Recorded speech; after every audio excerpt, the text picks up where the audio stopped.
views for the upcoming crew module raise burn. Again, as we've explained, this burn that's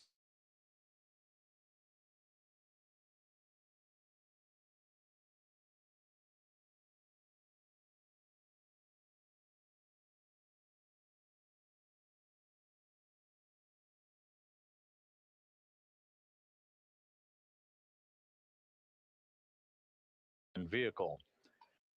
The crew module raise burn will occur about 4 minutes after the service module is separated from the crew module, and we're expecting about a 19-second burn. Integrity, Houston, the toilet is unpowered.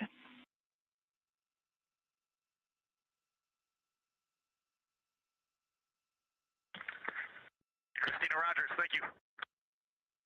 The crew module raise burn is expected to be 19 seconds in duration, with a change in velocity of about 9.9 feet per second. Once again, that's designed to fine-tune the angle of attack for Integrity as it enters the Earth's atmosphere, which will occur about 16 and a half minutes after the raise burn itself. And as you heard, spacecraft communicator Jackie Mahaffey relaying that we have sent commands to turn off the ship's potty, so it is no longer to be used for the remainder of the mission, with splashdown scheduled 3 hours and 19 minutes from now. The 4 crew members on board Integrity, Reed Wiseman, Victor Glover, Christina Cook, and Jeremy Hansen, are in the process of completing the stowage of items in the crew cabin before they move into their entry checklist, basically looking through all of the chronological procedures that lie ahead for the rapid-fire succession of all of the events that will unfold over the course of the next 3 hours.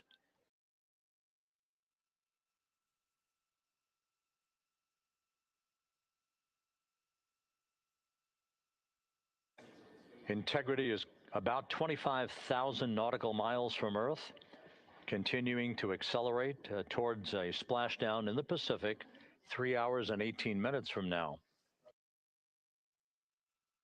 All of Integrity's systems are in excellent shape. The crew is great, feeling well, and the weather in the splashdown zone in the Pacific, although a bit cloudy with broken and scattered clouds, is a go forecast with just 10-knot winds and wave heights less than 4 feet.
Views from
Integrity Houston for a post-RTC3 tracking update.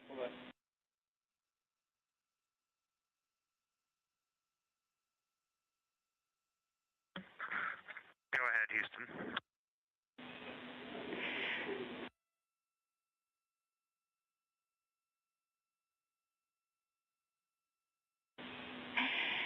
Hey, the post-RTC3 tracking looks great. So good, in fact, that if we got to CM rays and did not yet have GPS acquisition, we would still be go for CM rays from that perspective. And so overall, I can confirm the post-RTC3 trajectory is within EI limits. All right, Jackie, we love that. That says a lot about our FIDO folks in this vehicle.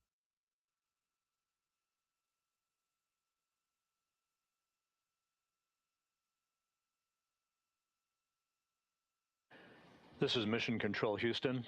A tip of the hat from Canadian Space Agency astronaut Jeremy Hansen to the flight dynamics folks and the guidance, navigation, and control officer. The RTC-3 burn that was conducted just over 2 hours ago, which was basically a final fine-tuning of the trajectory of Integrity to hit the sweet spot in the corridor over the Pacific Ocean for entry interface, was so perfect that we are dead on the center line down the corridor. And the crew module raise burn that is scheduled at 6:37 p.m. Central Time and which will be conducted is only required to lift the aft end of the vehicle ever so slightly by a degree or two to improve the angle of attack of the spacecraft as it enters the atmosphere, mitigating peak heating effects on the heat shield for Integrity. But our trajectory is dead set, right on the money, right down the pike, heading for a splashdown 3 hours and 10 minutes from now at 7:07 p.m. Central Time, 5:07 p.m. Pacific Time.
Houston integrity com check from seat 1.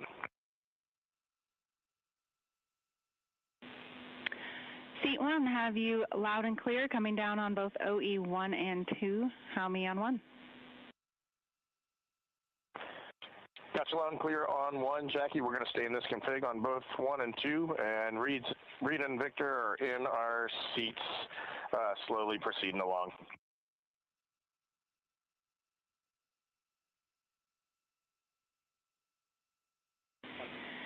Okay, we copy, and just to confirm, that means that you've got the bulk of your suits donned, is that correct?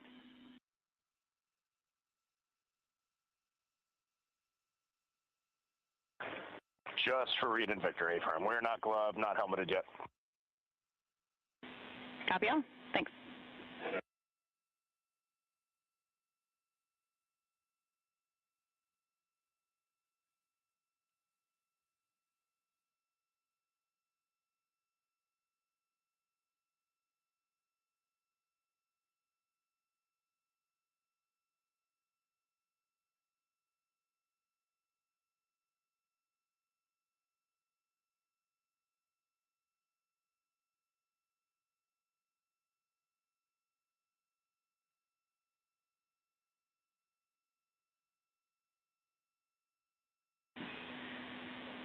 Integrity BFS is configured for entry with outputs inhibited. And a reminder, when you get to step 9.3, use your separate instance of 18.3.101 to save off the time. 100%, thanks.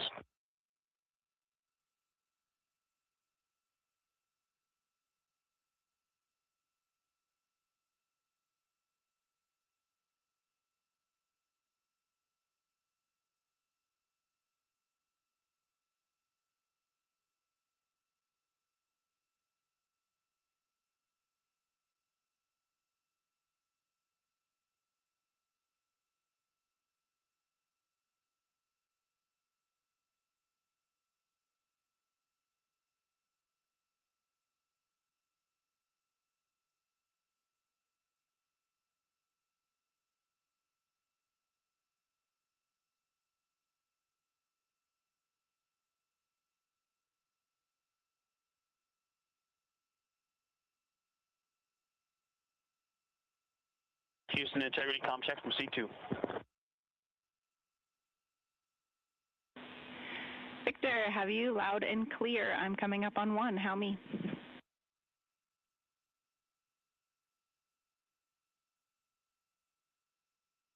Jackie, I have you loud and clear on 1.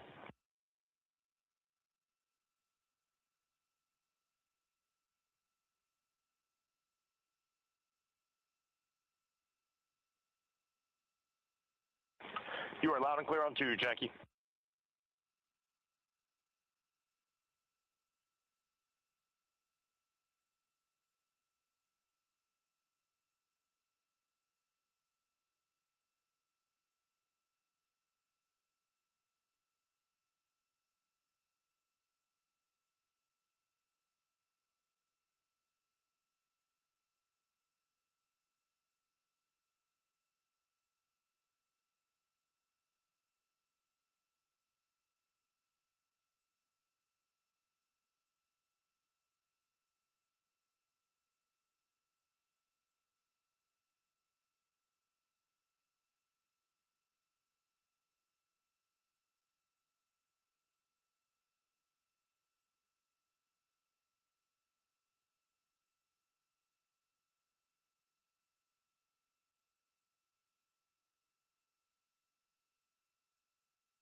Houston integrity steps 12, 13, 14, and 15 are complete.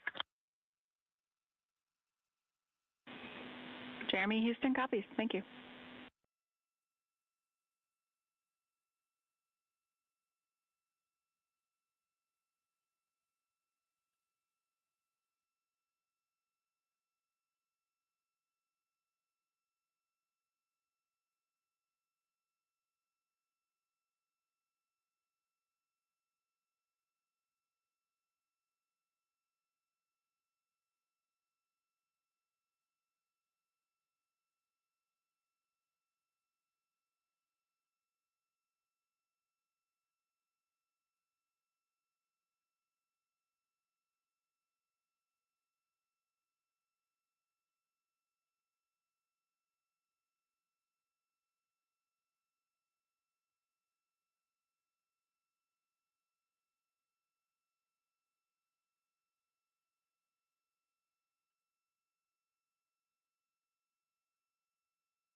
This is Mission Control Houston, 8 days, 22 hours, 55 minutes into the flight of Integrity on the Artemis II mission.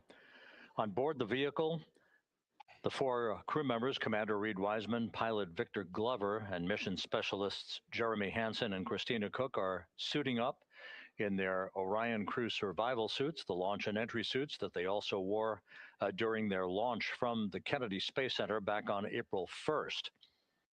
Once the crew is all suited up, they'll conduct a series of leak checks to make sure that they have good suit integrity, aboard integrity, before they strap themselves into their seats for the final phase of this mission that will culminate with a splashdown in the Pacific 2 hours and 35 minutes from now at 7:07 p.m. Central Time, 5:07 p.m. Pacific Time, about 2.5 hours before sunset, southwest of San Diego. And the suits are in the process of being leak checked at the present time. We'll relay all that to you in just a few moments. Right now, Integrity is just about 20,000 nautical miles from the Earth, continuing to accelerate towards the next major milestone, which will be the separation of the crew module from the European service module 2 hours and 1 minute from now. That separation maneuver, pyrotechnically, will occur at 6:33 p.m. Central Time. That will be followed just 4 minutes later by a raise burn, a 19-second burn of Integrity's thrusters to induce a change in velocity of 9.9 feet per second, slightly raising up the aft end of the vehicle to improve its angle of attack as it enters the Earth's atmosphere, and in the process mitigates the peak heating effects on the heat shield of the vehicle. Out in the splashdown zone,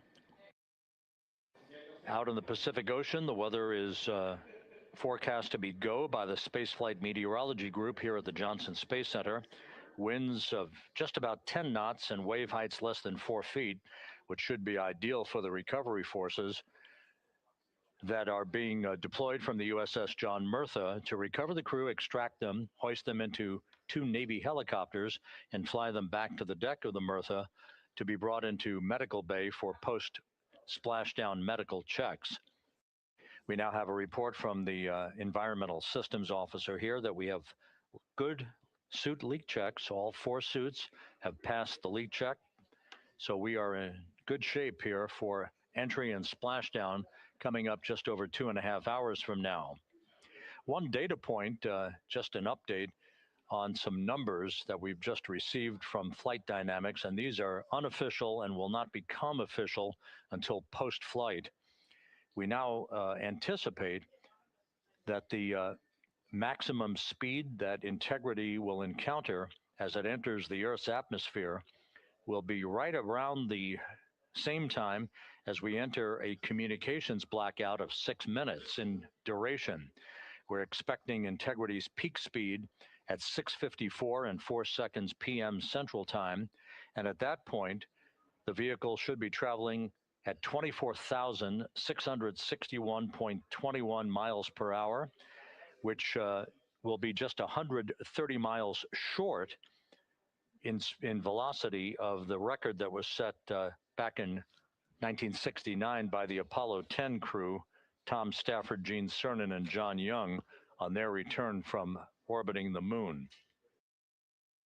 Once again, that peak speed expected to be reached just a few seconds after the start of entry interface as the vehicle plummets back into the Earth's atmosphere. The peak speed expected to be reached at 6:54 and 4 seconds p.m. Central Time. And that peak speed now estimated by Flight Dynamics to be 24,661.21 miles per hour, which equates to about Mach 33. Houston Integrity, seat 1 and 2, leak check complete. Also, we powered up the AGA, and it's giving us a CO2 alarm at 4.4.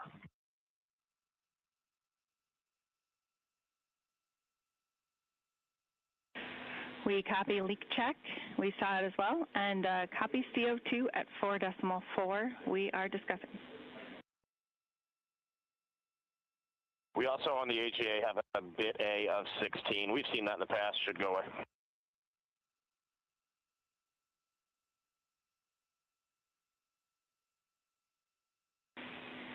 And Reed, is the AGA been powered for 5 minutes yet, or are we still in that wait period?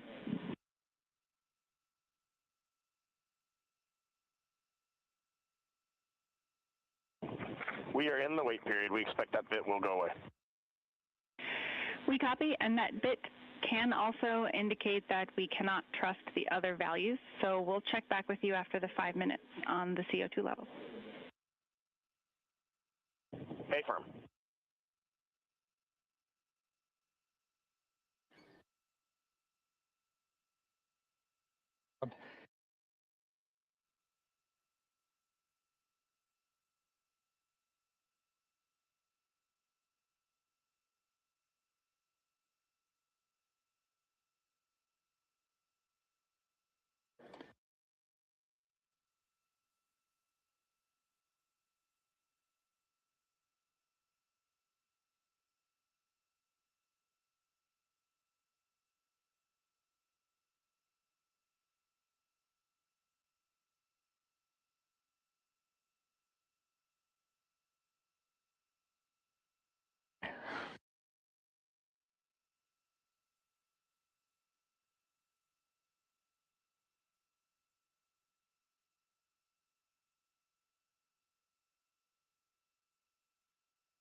This is Mission Control Houston. Mission elapsed time of 8 days, 23 hours, 2 minutes into the flight of Integrity on the Artemis II mission.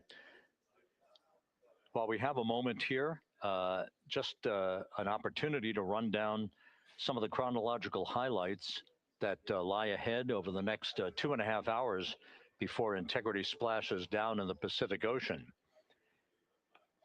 Coming up at 5:30 p.m. Central Time, 6:30 p.m. Eastern Time, we will begin a simulcast of NASA Plus coverage that will accompany our 24/7 YouTube coverage that we have been providing ever since we began the mission with the tanking of the Space Launch System at the Kennedy Space Center for launch back on April 1st. Houston Integrity, we are complete through steps 18. Seats 3 and 4 are yet to suit, obviously.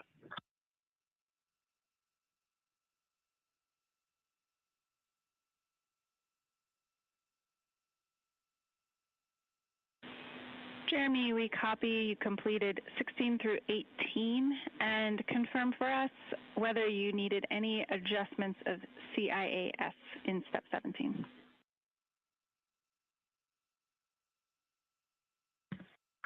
Negative. All the settings were still in their launch config. Houston copies.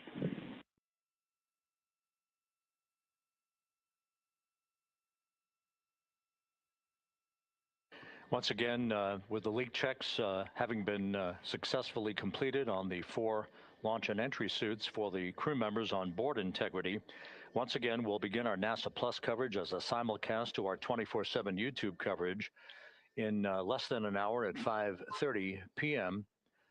Central Time, 6:30 p.m. Eastern Time.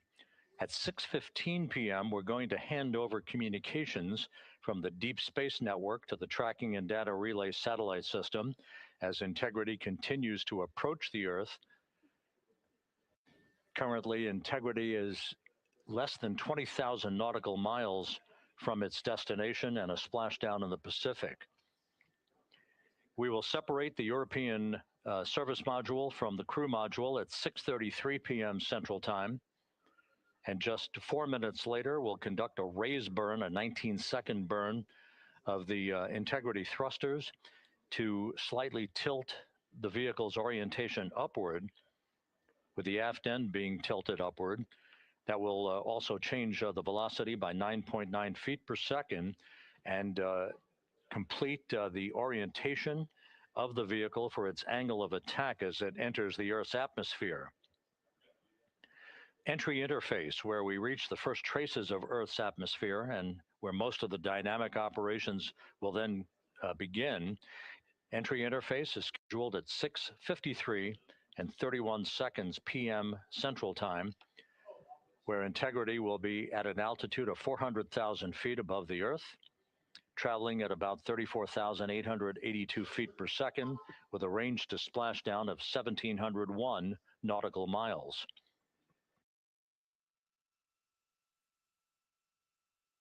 Just 10 seconds, just a few seconds later, about 24 seconds later, we'll enter a 6-minute communications blackout at 6:53 and 55 seconds p.m.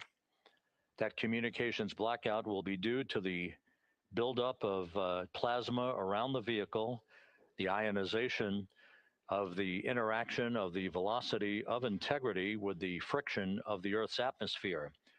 So the communications blackout, to last about 6 minutes in duration, will start 24 seconds after entry interface. At 6:54 and 4 seconds p.m., we'll reach our peak velocity. This is an estimation from Flight Dynamics. We should be reaching a peak velocity of 24,661.21 miles per hour, or somewhere around Mach 33. This will fall about 130 miles per hour short of the speed record set by the Apollo 10 command module, the Charlie Brown, during the Apollo 10 mission of Tom Stafford, Gene Cernan, and John Young back in the spring of 1969.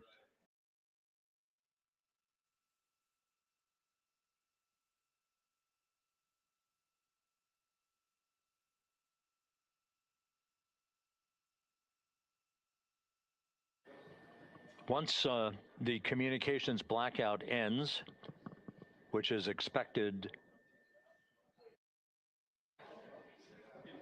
just a few seconds before 7 p.m. Central Time, 6:59 and 56 seconds p.m. Central Time, we will be at an altitude of 157,000 feet over the Pacific Ocean. And at that point, we should be traveling at about 13,300 feet per second with a range to splashdown of just 147 nautical miles. There will be a series of roll reversals, first to the left, allowing integrity to bank to the left. These are computer commanded, not crew commanded, but computer commanded roll reversals to bank the vehicle first to the left, then to the right. That bleeds off excess energy and helps to reduce the speed and the heating effects on the vehicle during the final phase of flight.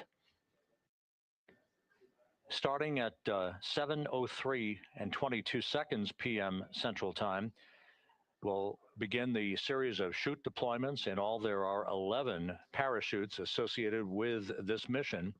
The first 3 will pull off the forward bay cover from the top of the vehicle. The forward bay cover chutes are 3. That'll be followed by the deployment of the drogue chutes at 7:03 and 23 seconds p.m. Then 3 pilot parachutes will pull the main parachutes, 3 of them, from the forward bay cover. The forward bay housing all of the parachutes at the very top of Orion. The main chute deploy is scheduled at 7:04 and 44 seconds p.m. The vehicle will have slowed to just a very glacial speed of 198 miles per hour, feet per second, I should say, at that point, at an altitude of 5,400 feet above the Pacific Ocean. The splashdown velocity, of course, will be 0.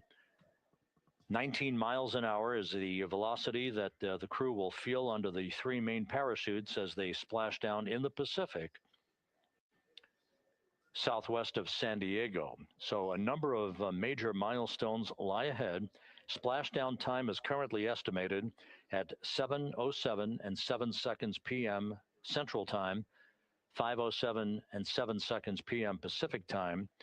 That will conclude a total traveling distance from launch to splashdown of 694,481 statute miles.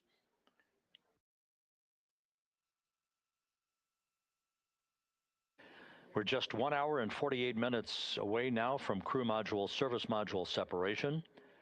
The crew has donned their launch and entry suits. They've conducted leak checks.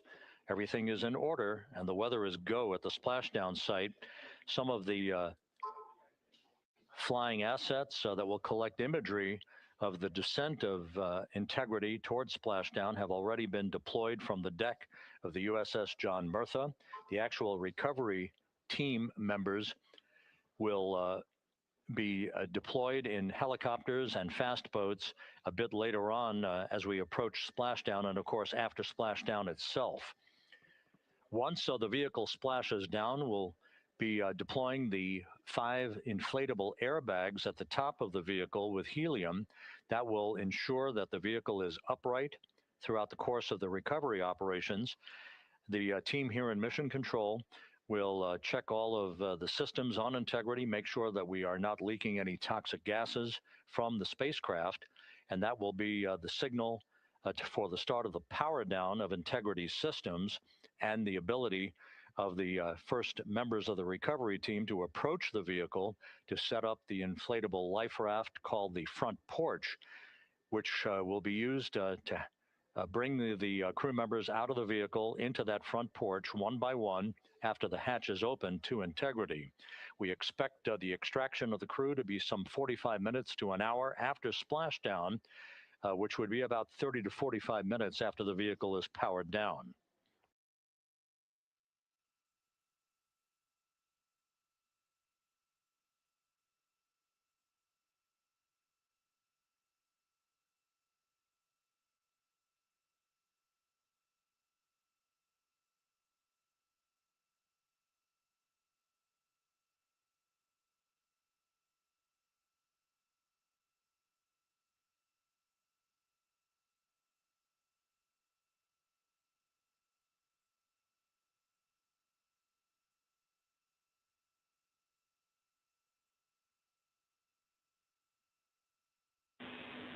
Integrity, Houston, we are ready for another CO2 reading on the AGA.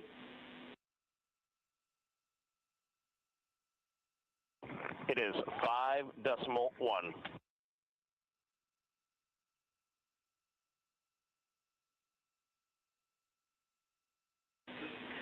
Houston copies. And Reed, earlier I did misspeak. The CO2 reading specifically would not have been affected by that particular bit.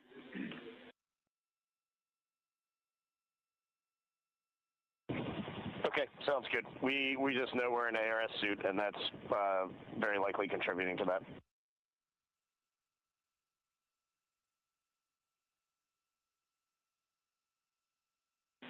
We concur.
Integrity, Houston, for CO2. Go ahead, Jackie. Hey, Reed, what we'd like to do is open the ARS ISO valve to mix the cabin and suit loop air for the time being. And we would just need a call from you all when Christina and Jeremy are getting in their seats and are a few minutes out from leak checks, and we'll get that back into a good config for you to start the next leak checks.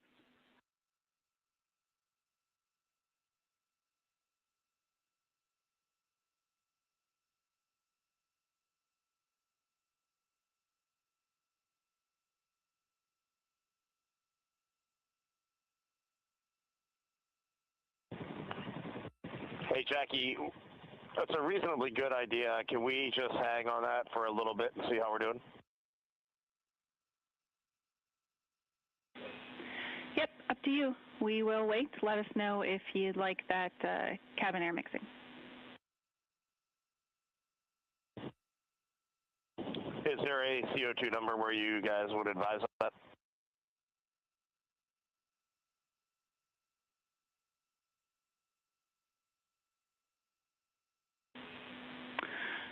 Reed, we would not want to go above 7. Yeah, that's perfect. Let us monitor it for just a couple minutes here.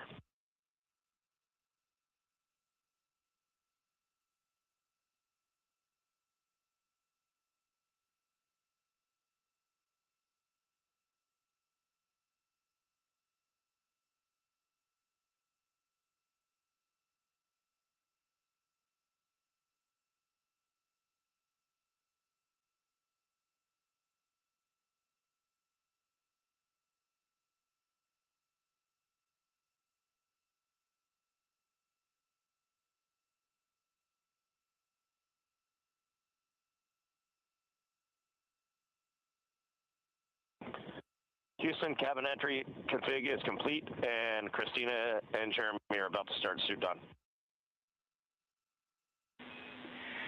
Excellent on cabin config and copy suit down.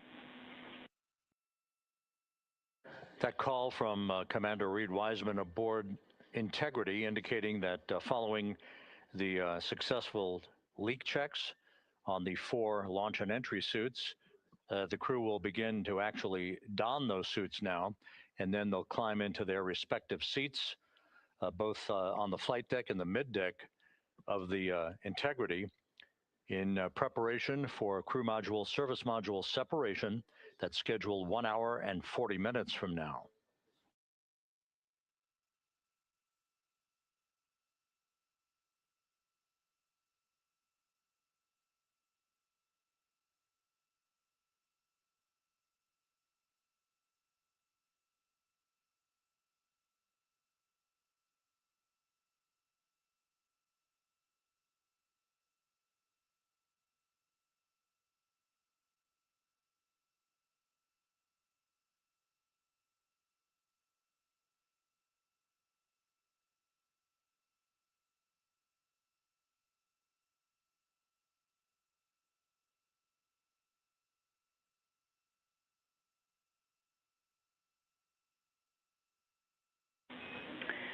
Integrity, Houston, for entry checklist. Your CMSM SEP ATP is set to go.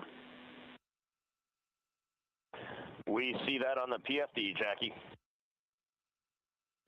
And the call from Capcom Jackie Mahaffey here in Mission Control to Reed Wiseman, indicating that the pyros are armed for crew module service module separation coming up 1 hour 38 minutes 52 seconds from now.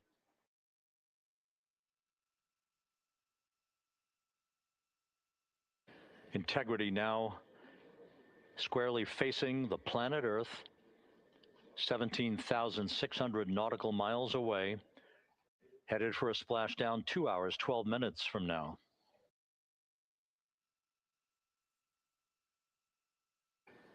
All of the recovery assets, the helicopters, the Navy P-3s, the para-rescued divers, they're all in place, ready to recover this crew following splashdown. And again, the chronology after splashdown will call for the flight control team here in Houston to assess integrity systems, make sure no toxic gases are leaking from the spacecraft.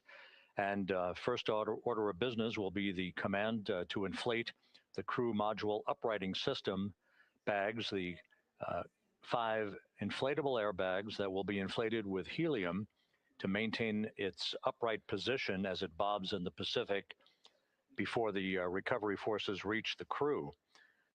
About 15 minutes after splashdown is when we expect the green light to be given to power down integrity systems, at which point the recovery teams will begin to make their way toward the vehicle to set up that inflatable life raft called the front porch, buttressed alongside the spacecraft.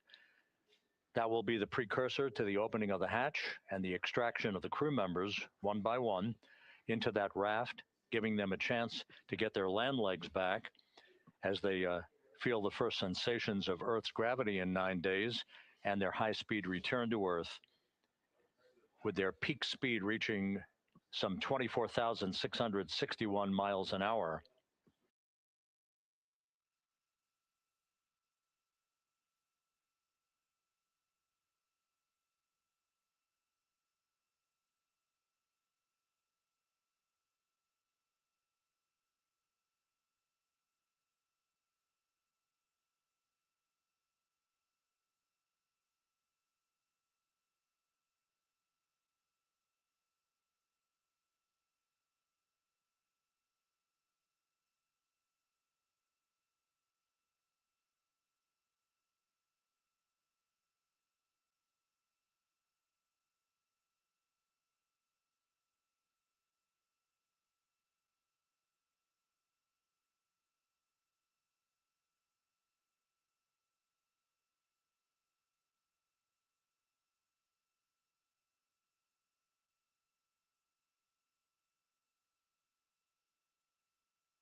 Houston, Christina's got an amazing view of home planet out the side hatch window, and it's lighting up the cabin, and it's just a great blue hue to it. It's beautiful. That is amazing. When you kicked us out of the cabin, we turned on one of the SAW cameras and also had the Earth's reflection on one of the arrays. It was very cool. Oh, man, that is amazing.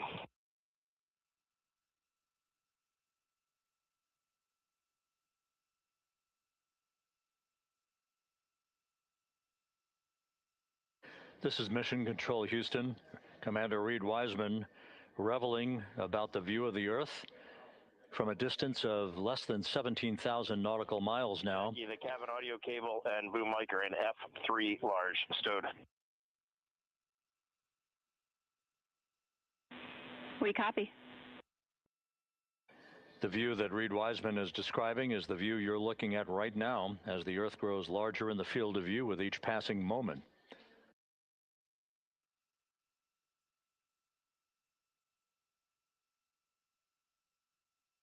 We're about 29 minutes away from the start of the NASA Plus coverage, joining our 24/7 YouTube coverage as a simulcast for the remainder of the evening through the time the crew is on the deck of the USS Mertha and in medical bay. So we'll be looking forward to additional reports and other video coverage from the deck of the USS John Mertha and other assets in the splashdown zone as we continue towards splashdown and the return of Integrity's astronauts just 2 hours and 5 minutes from now.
Couple of minor updates, just tweaks by a second or so for some of the key activities that will be coming up. Flight Dynamics providing us with some updated information. The start of the blackout period, just a 1 second change. It's going to be estimated now at 6:53 and 54 seconds p.m. Central Time. The duration remains 6 minutes. That blackout will end at 6:59 and 55 seconds p.m. all Central Time. We expect to begin entering the Earth's atmosphere at an altitude of 400,000 feet at 6:53 and 30 seconds p.m.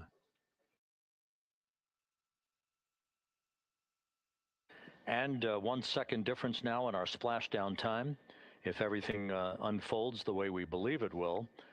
Splashdown now scheduled at 7:07 and 8 seconds p.m. Central Time, 7:07 and 8 seconds p.m. Central Time, 5:07 and 8 seconds p.m. Pacific Time at the splashdown zone off the coast of San Diego.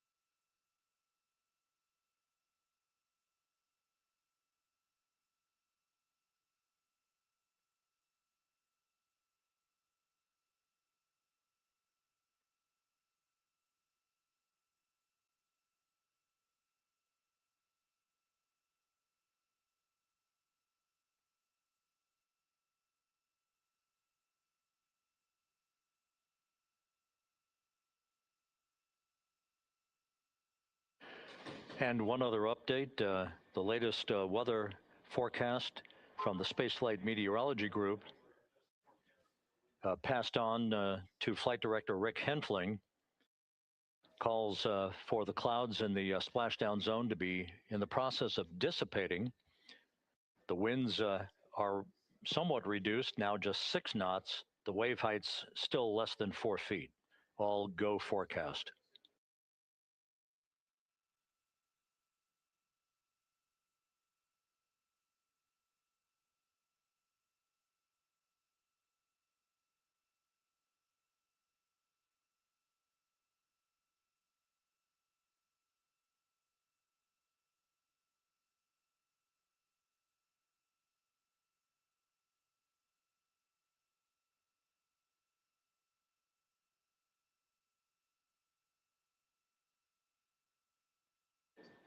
So once again, the stage is set as Integrity continues its inexorable march toward a splashdown in the Pacific 2 hours from now.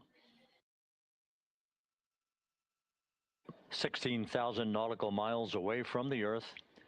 We are just 1 hour and 26 minutes away from crew module, service module separation, followed by a raise burn to tilt the aft end of the vehicle up ever so slightly and improve its angle of attack into the Earth's atmosphere as a mitigating action to reduce heat loads on the heat shield of the vehicle. This is all pre-planned, pre-flight. There's no differentiation between what we had designed this mission to do. We are expecting to reach the first traces of Earth's atmosphere at entry interface and 400,000 feet above the planet 1 hour and 45 minutes from now.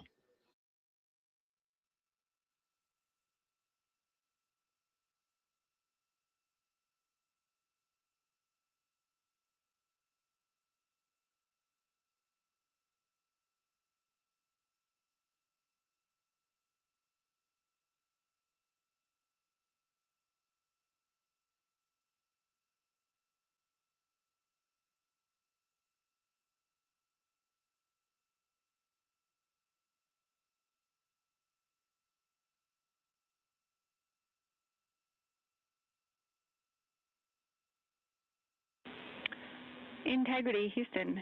Cabin temp cold soaking is initiated. Copy that, Jackie. CO2 is 5.5, and we are still doing good on board. Christina and Jeremy are beginning suit down.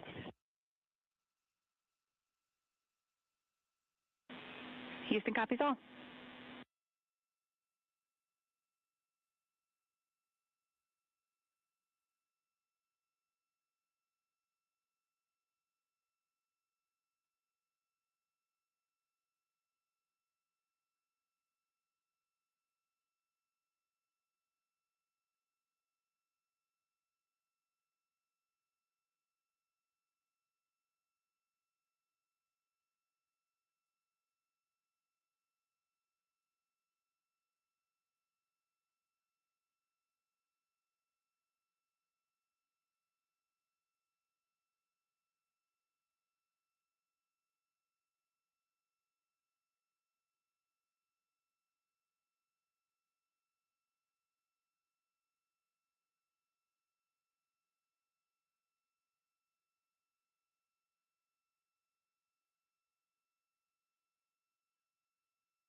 Integrity Houston for entry checklist.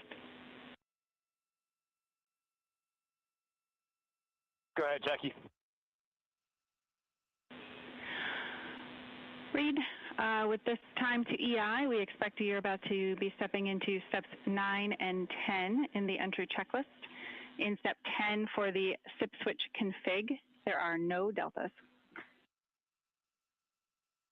No deltas to step 10. Copy all.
This is Mission Control, Houston.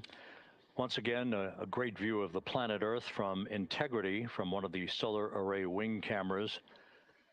Now just 14,000 nautical miles from Splashdown.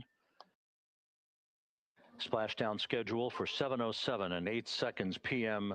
Central Time, 5:07 and 8 seconds p.m. Pacific Time.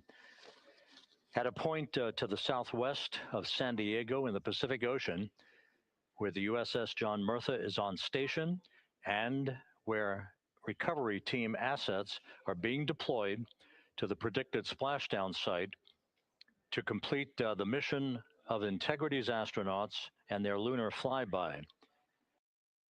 With the Earth growing larger in the field of view, the next major milestone, just 1 hour and 13 minutes from now, will be the separation of the crew module from the European service module. Houston copies. The separation of the crew module will set the stage just 3.5 minutes later. One question. Go ahead. When I was looking at the BFS-SM SEP, it was the exact same time as our predicted SM SEP. Can you just confirm we don't need that to be a touch later?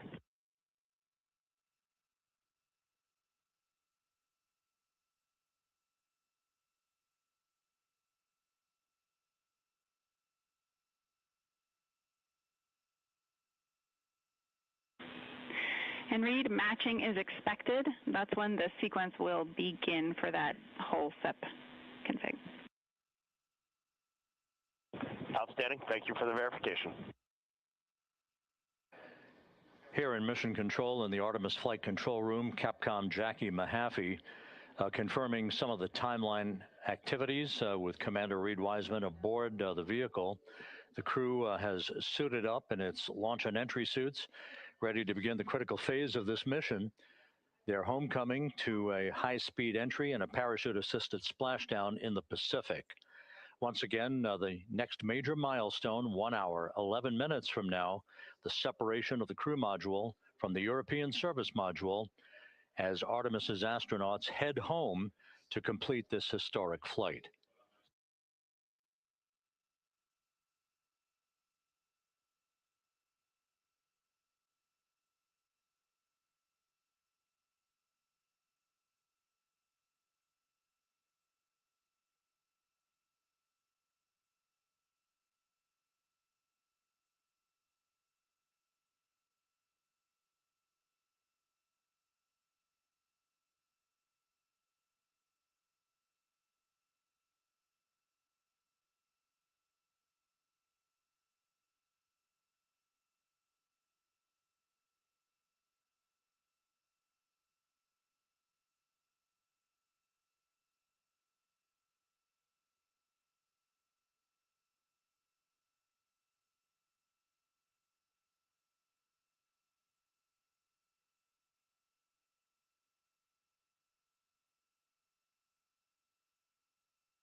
Artemis II mission is a test mission of the Orion space capsule.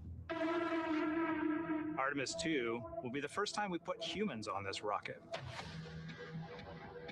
We're going back to the moon because it's the next step in our journey to Mars.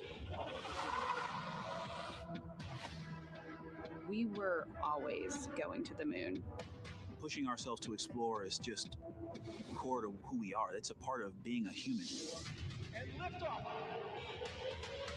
We shall return. Continuing to test out every bit of Orion. Coming back to Earth, 7 miles a second. When humanity sets big goals, we can bring together genius from around the world. You have the best people on planet Earth putting this vehicle together. That's what's up. To innovate for the benefit of humanity and to inspire the world through discovery. And here we go.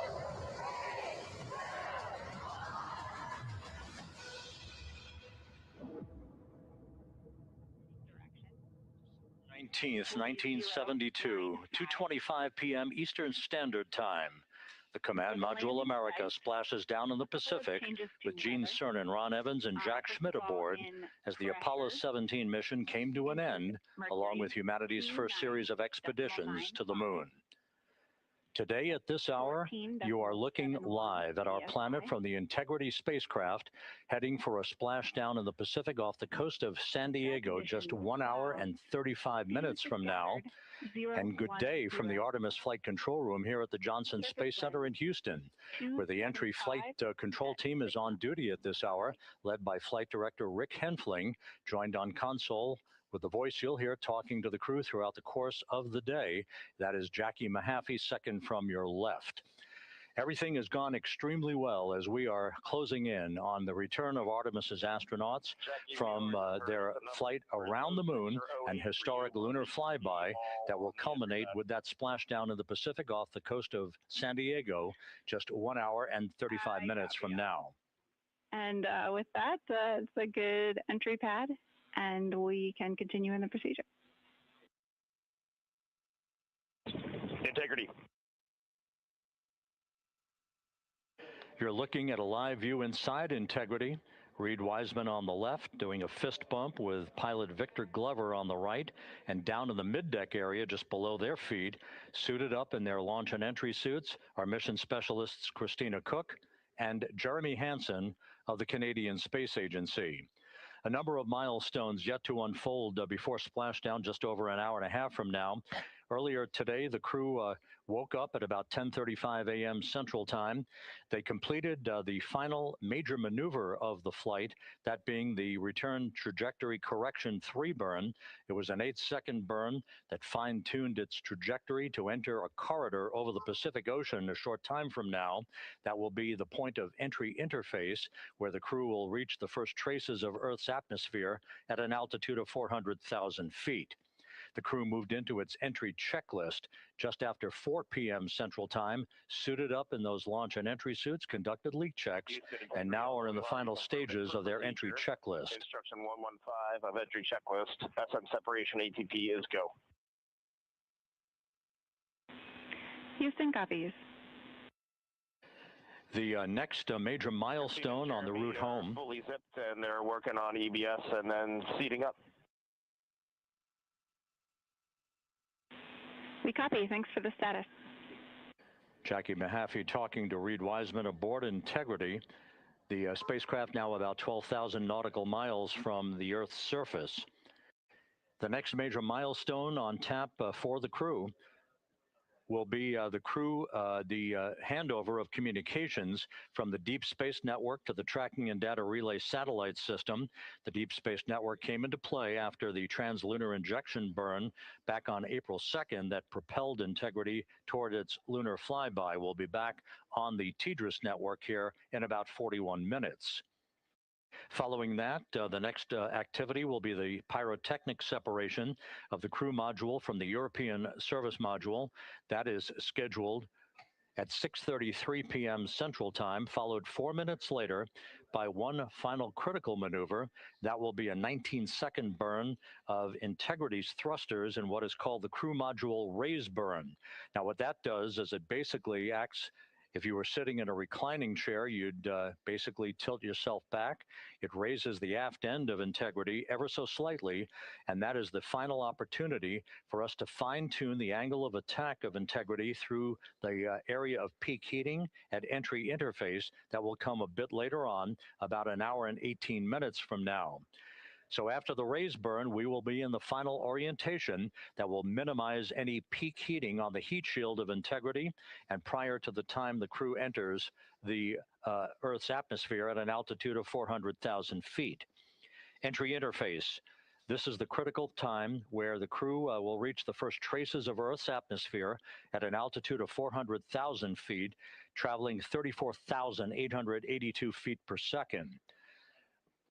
Just 24 seconds after entering the Earth's atmosphere, we will experience a communications blackout expected to last 6 minutes in duration. This is planned, and it is caused by the interaction of the velocity of Integrity with the friction of Earth's atmosphere. There will be a buildup of plasma around the vehicle, and that ionization will prevent any communications with the crew and any receipt of data by flight controllers here in Mission Control. That blackout is scheduled to begin at 6:53 and 54 seconds p.m. Central Time. Again, a 6-minute blackout that will end, if all goes as planned, at 6:59 and 55 seconds p.m. Central Time. At that point, we expect to regain communications with the crew and a reacquisition of data through the tracking and data relay satellite system.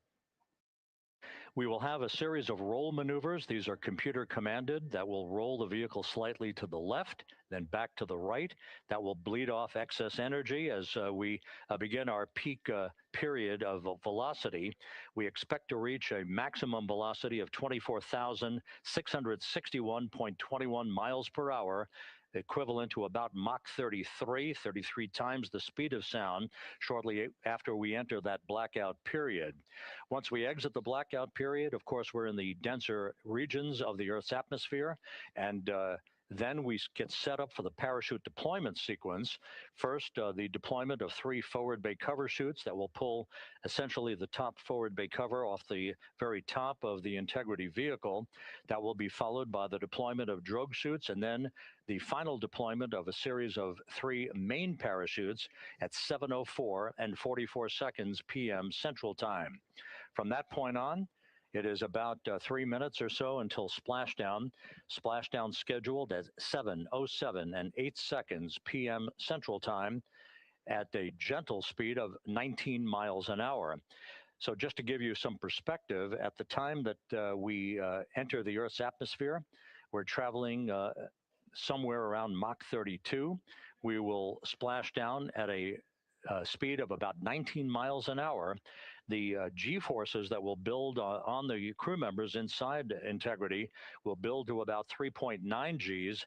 That is what is expected and what they have trained for and what the spacecraft is designed to support.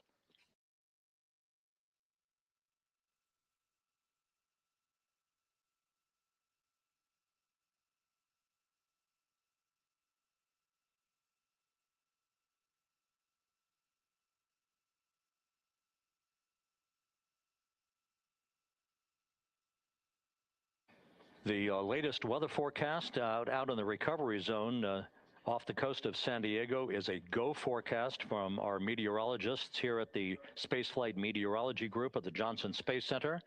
And standing by on the deck of the USS John Murtha is my colleague from the Kennedy Space Center, Megan Cruz. Megan?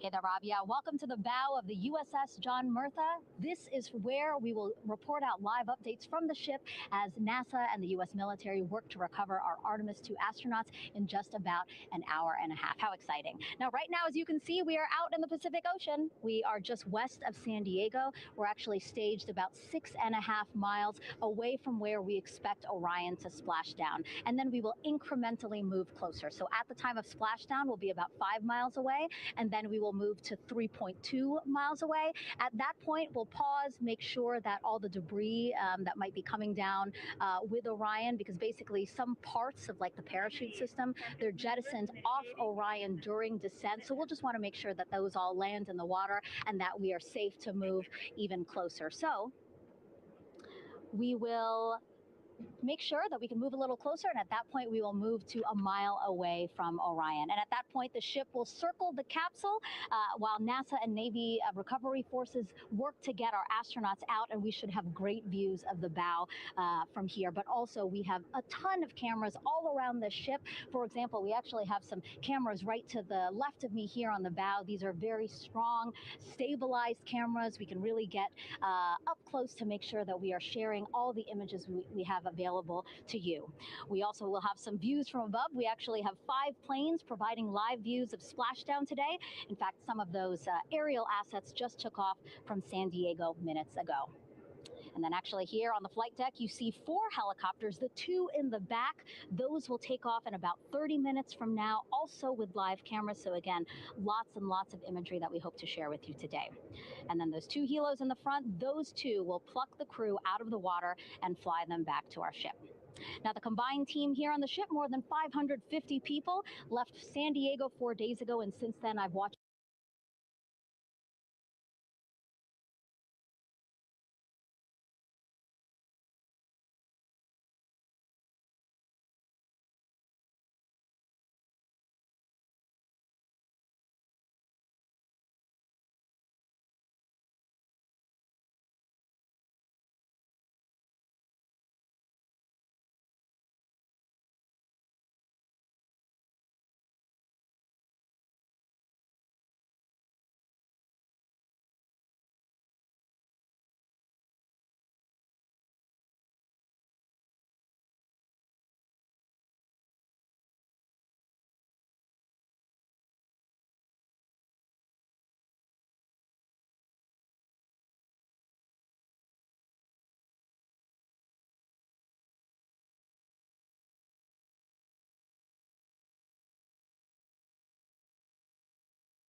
decades off from that.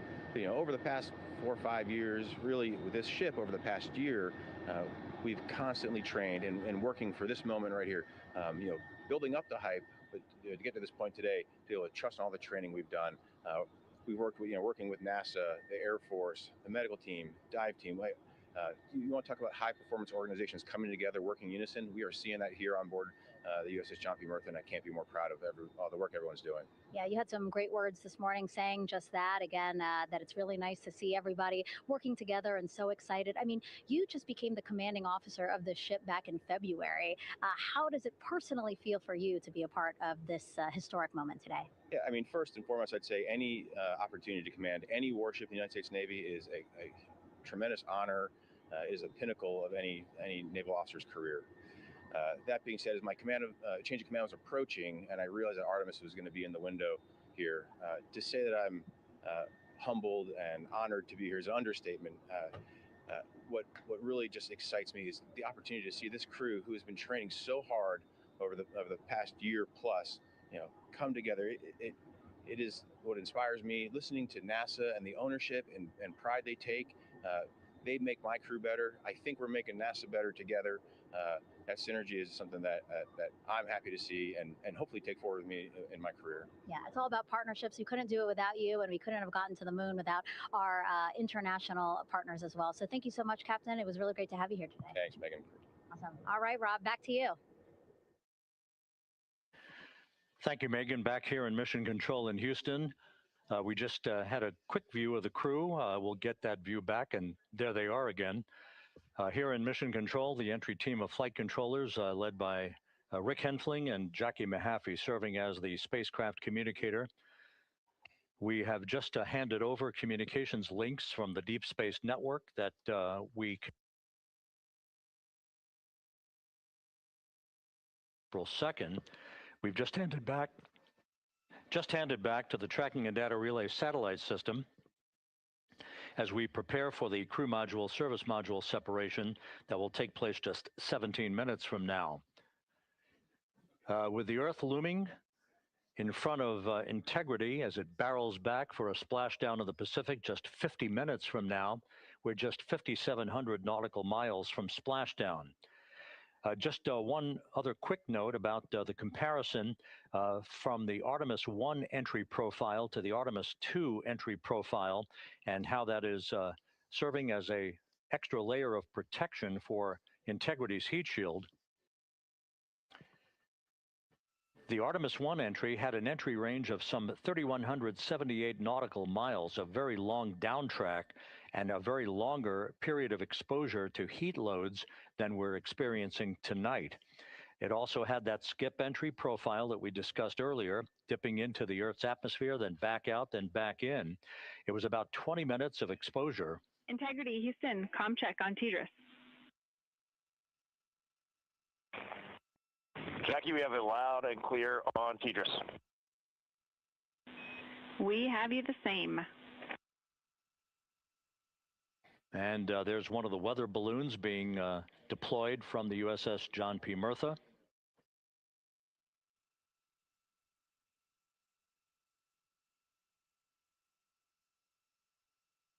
So the Artemis I entry had the vehicle. The update on GPS, we haven't seen a track in yet.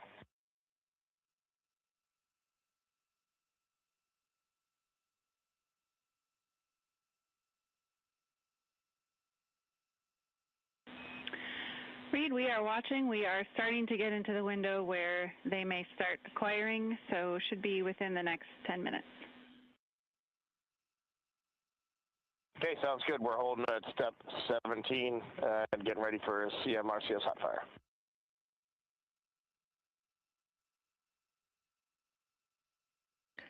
And that exchange indicating that we are expecting to acquire data from the GPS system on board. That'll be a navigational tool that will basically tell Integrity's computers that they're on track down the center line of the corridor for the entry interface that will lead them to their splashdown point. Once again, the Artemis I entry exposed the heat shield for about 20 minutes of peak heating. For Artemis II, we're going to reach a downtrack distance of 1,701 nautical miles from the point of entry interface with just 14 minutes of duration. And it's basically a different angle of attack, a little bit steeper angle of attack that will protect the heat shield from excessive heat loads. So that is the difference between Artemis I and Artemis II, all designed into this mission to gather data to protect the heat shield, since the Artemis III mission and beyond will have a different designed heat shield that will allow that skip entry type of profile to be resumed for all of the future missions coming back from the south pole of the moon when we initiate lunar landings. So we've handed over to the tracking and data relay satellite system. That's where we'll have communications for the rest of the flight. Just to give you some time hacks here, we're 13.5 minutes away from crew module, service module separation, and just 17 minutes away from the raise burn, that 19-second firing of the thrusters that will basically be the final fine-tuning of the angle of attack for integrity as it enters the Earth's atmosphere.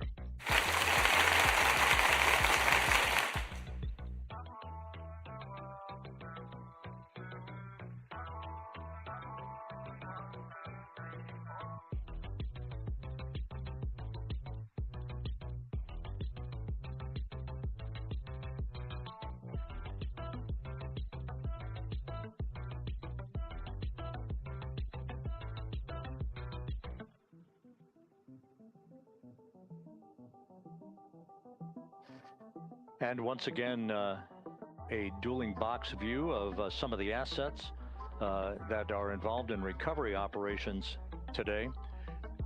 The integrity, cabin configured, all crew suited and seated. Houston, copy.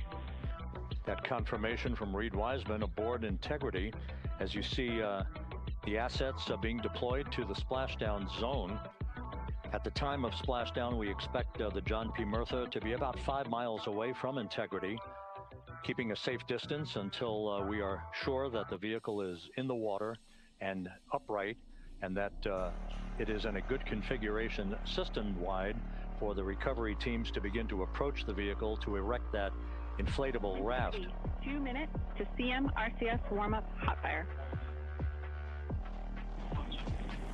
We're ready.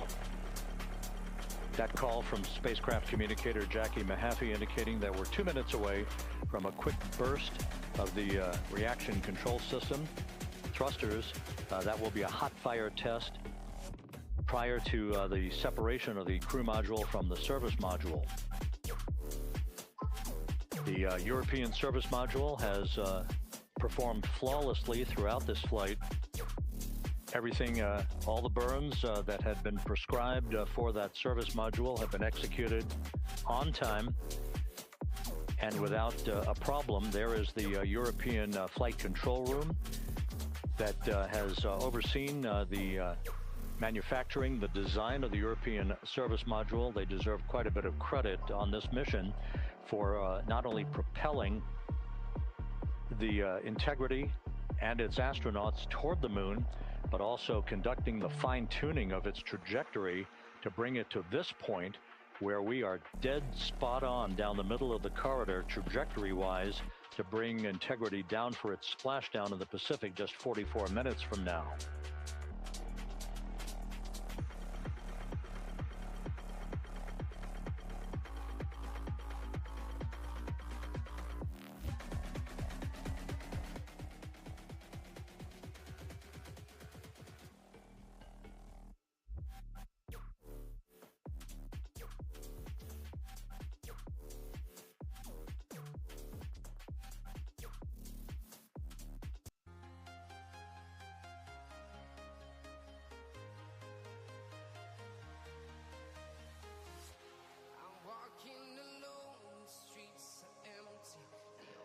What you're looking at is a computer-generated visualization based on real-time telemetry from Integrity, currently traveling about 16,000 miles an hour.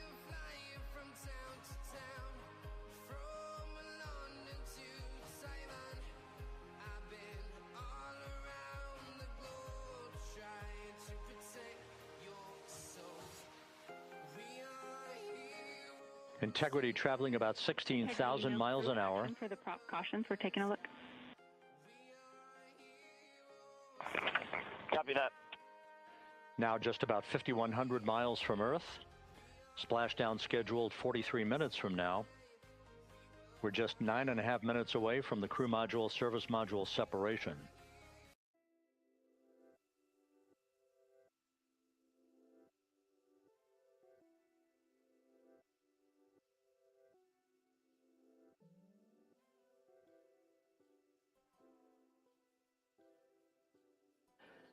We are confirming. Integrity, we are assessing details, but so far looks like a good hot fire. Looks good on board, Jackie. Thank you. And Jackie Mahaffey took the words out of my mouth. I was just about to say that we had a good hot fire test of the thrusters in advance of the crew module service module separation that's coming up just 8.5 minutes from now. This will begin the period in which we will have rapid fire succession of critical activities on board that will lead to entry interface just 28 minutes from now, where the vehicle will enter the Earth's atmosphere at an altitude of 400,000 feet. The time of entry interface, 6:53 and 30 seconds p.m. Central Time.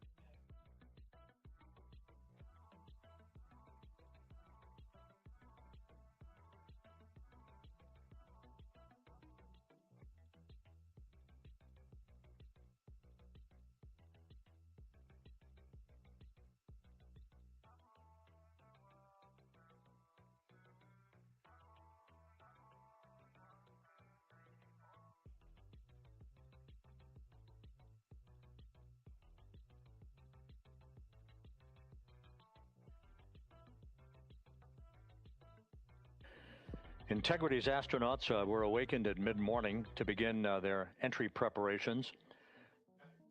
And propulsion officer now reports a good hot fire test in preparation for the crew module service module separation.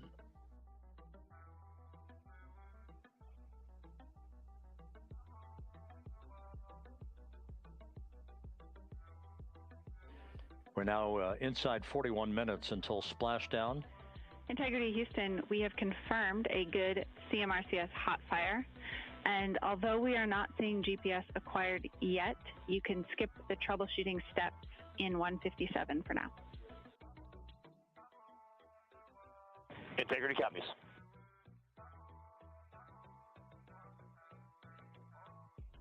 That GPS discussion indicating that we will be acquiring navigational data for Integrity through the Global Positioning System equipment on board. We just don't have it yet, but we will.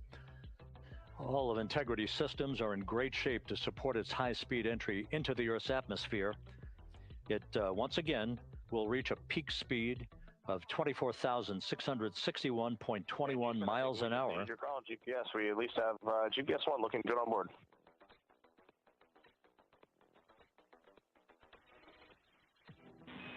We are confirming.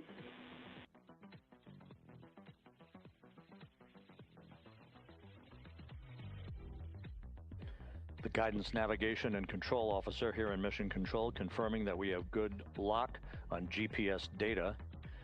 We are on a communications link now through the Tracking and Data Relay satellite system.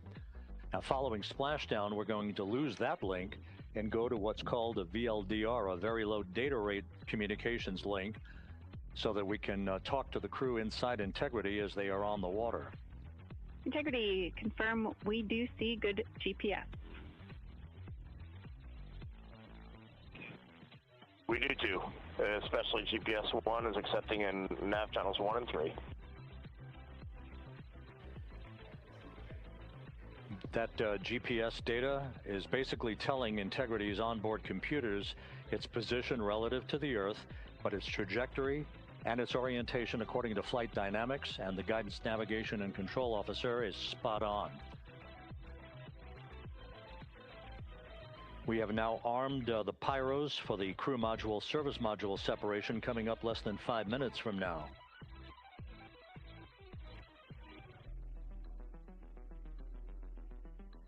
Once again, just 10 seconds after entry interface, we will see Integrity reaching its peak speed of 24,661.21 miles per hour. That will be just seconds before we begin a 6-minute blackout period. Integrity, Houston. Your vehicle is in a good config for CM-SM SEP and go for CM raise. Houston, we see the same on board and copy go for CM raise.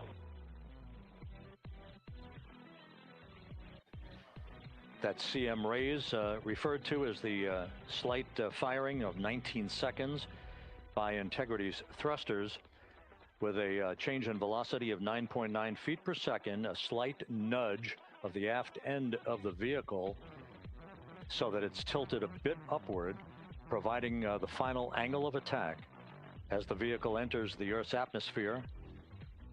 This being the mitigating factor that will reduce heat loads on the heat shield as we reach a point downrange from the start of entry interface, some 1,701 nautical miles to the splashdown site.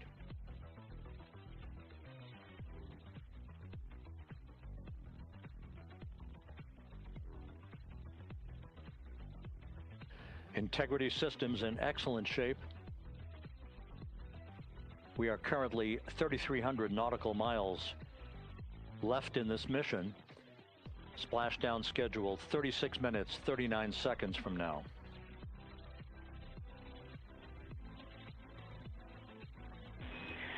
Integrity, Houston, for the 2 enabled prop cautions, what happened is while the thrusters were firing, multiple pressure sensors on each of the strings diverged a bit from each other. Those limits look to be set pretty tight. We think it could happen again when the thrusters fire in the future, so we are going to suppress those messages. We concur with suppress, not inhibit. Thank you. That exchange between Jackie Mahaffey, our Capcom for tonight, and Reed Wiseman aboard Integrity, indicating basically to ignore sensor data. All of Integrity systems are in good shape.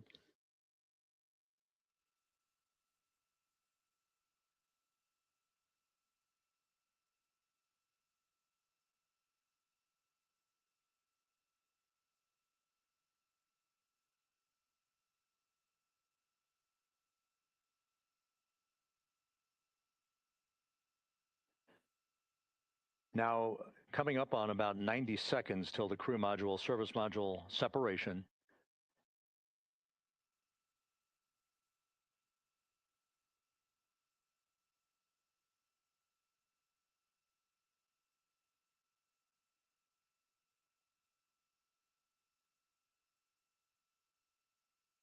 All quiet here in Mission Control as we enter the most critical phase of the completion of this flight.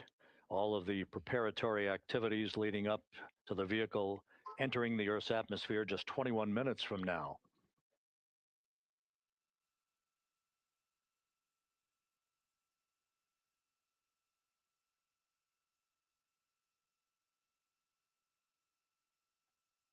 Coming up on 1 minute. Mark 1 minute till crew module, service module separation.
And we have confirmation of crew module, service module separation, and a great view, albeit momentarily.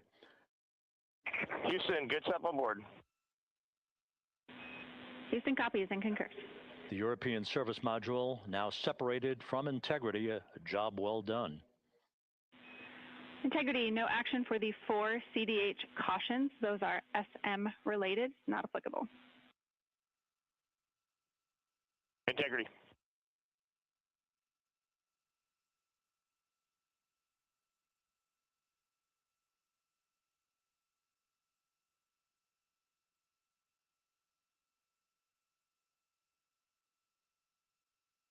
So, with Integrity now flying free on its own for the remaining 32 minutes of this mission, next up, the raise burn, a 19-second firing of Integrity's thrusters. GPS 2.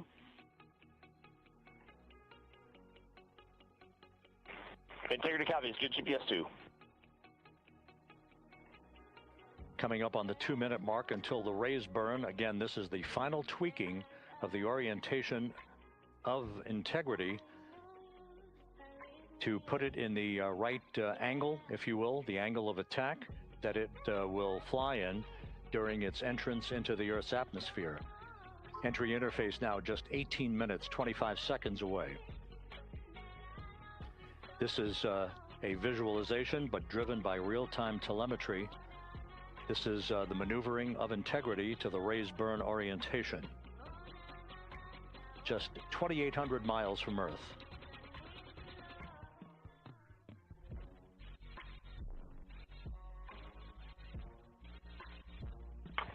Houston, we got a great view of the European service module out the window with the sun hitting the side and the solar rays and the NASA worm right there. It's a beautiful looking machine.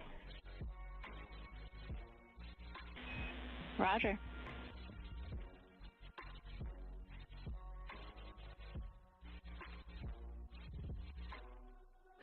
And we have completed the maneuver to the raise burn orientation, 1 minute away from the raise burn.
And the crew module raise burn is underway, a 19-second firing of the thrusters, and we have a completion of the burn.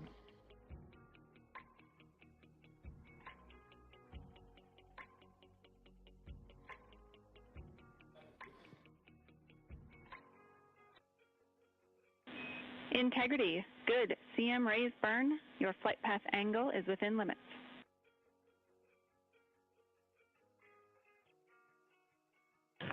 Integrity copies. Looks good on board, Jackie.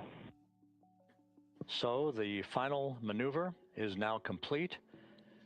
Our trajectory for a splashdown in the Pacific 29 minutes from now is set and will not be amended any further. And we have the right angle of attack to mitigate any excessive heat loads on the vehicle during entry interface. Integrity Houston, a heads up about comm coverage. When you perform the 180 roll, for the first minute or so in that attitude, we expect about a minute LOS. We copy.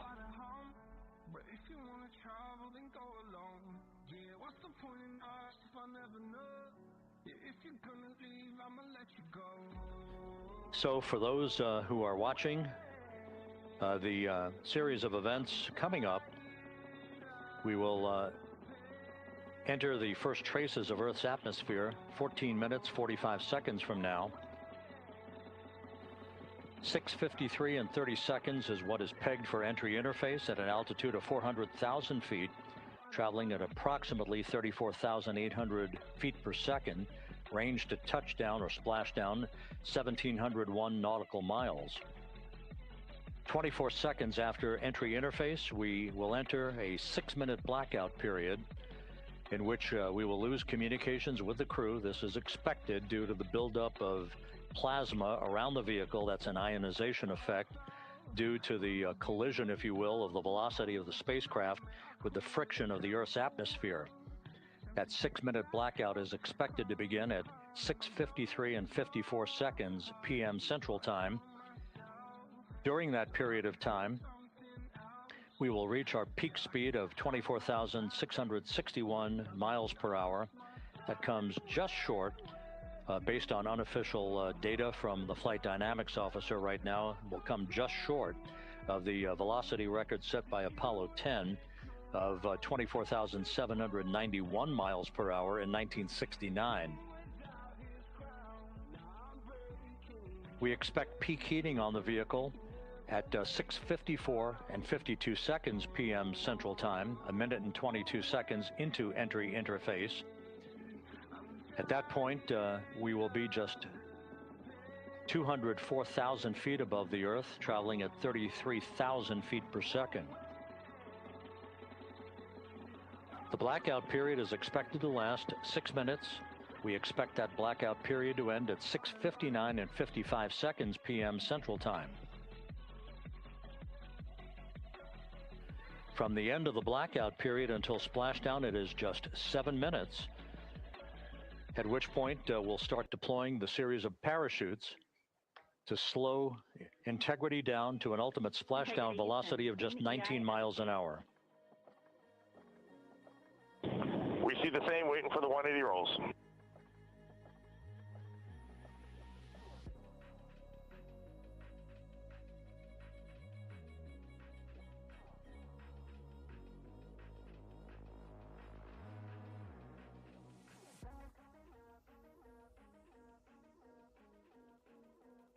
The parachute deployment sequence, once again, will come in several segments, but in rapid fire succession. And we have a great view of the moon out window 2.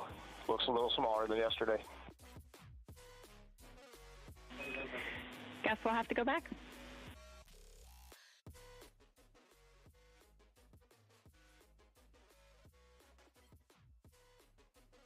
Reed Wiseman and Jackie Mahaffey exchanging discussion on a view of the moon that Integrity's astronauts are seeing in the final minutes of this mission that will be completed with splashdown just 25 minutes from now.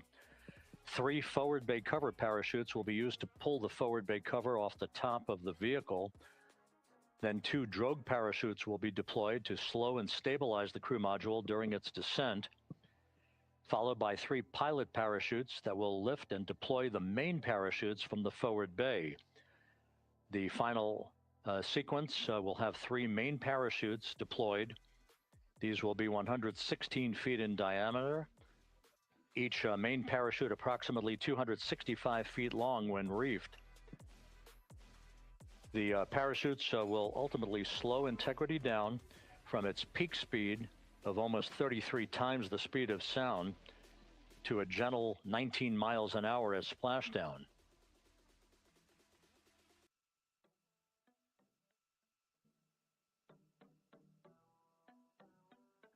The vehicle is now currently in a roll to the proper attitude for entry interface. Our trajectory is right on according to flight dynamics.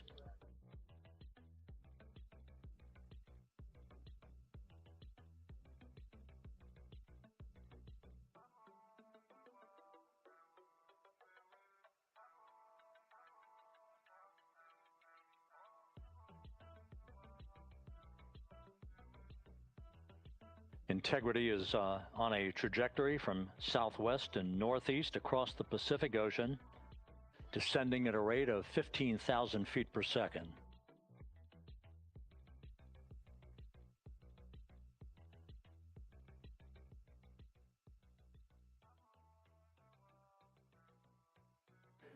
Range to touchdown 4,300 nautical miles, all the systems in excellent shape.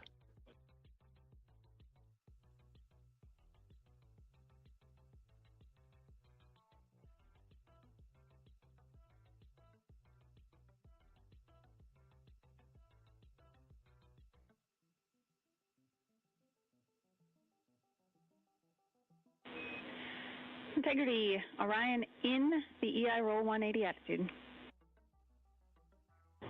Looks good on board, Jackie.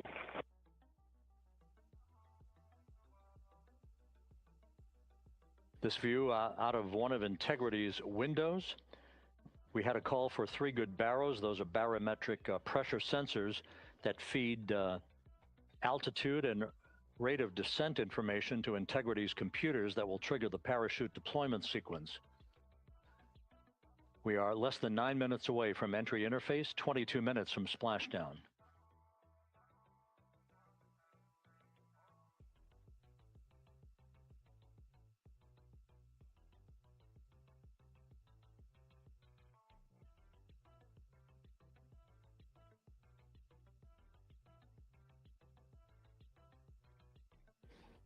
You can see the reflection of one of the crew members in the window.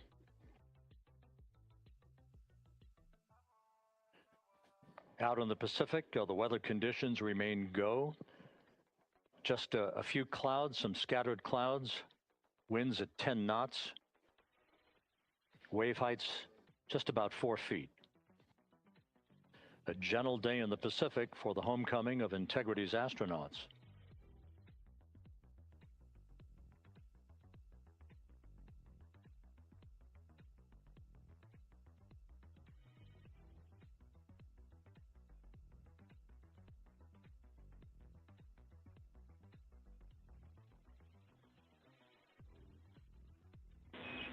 Integrity back in EI attitude.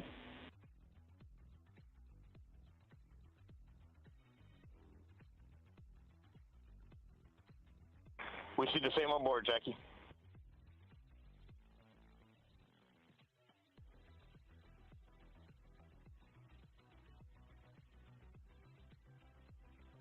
Houston, purge is complete. Crew and vehicle are configured for entry. Houston copies. And we're in step 37, transferring nav state to BFS.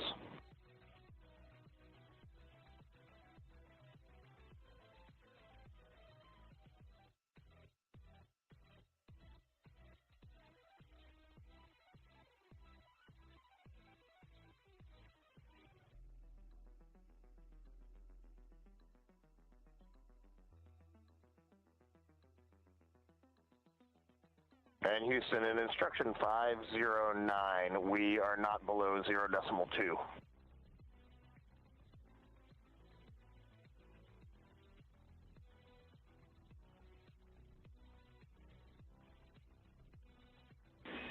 Integrity, no action required. Integrity.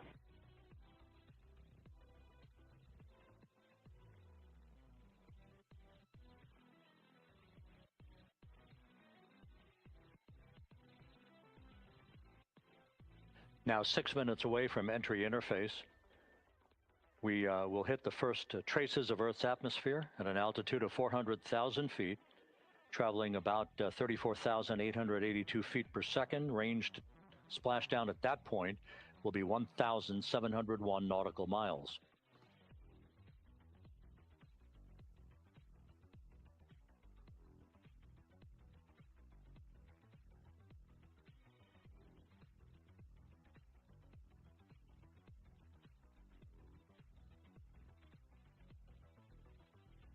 And once again, just a reminder, some 24 seconds after entry interface, we do expect to lose communications with the vehicle and the crew during a 6-minute blackout period when a plasma shield will build up around the spacecraft due to the ionization, due to heating effects.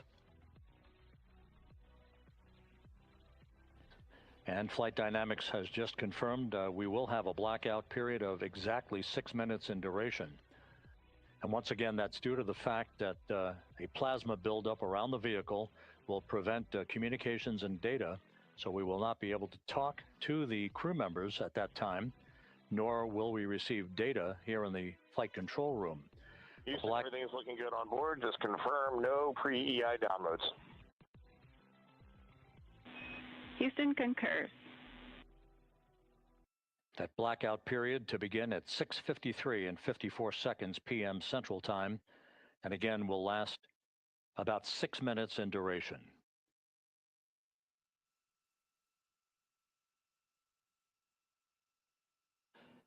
We're 4 minutes away from entry interface.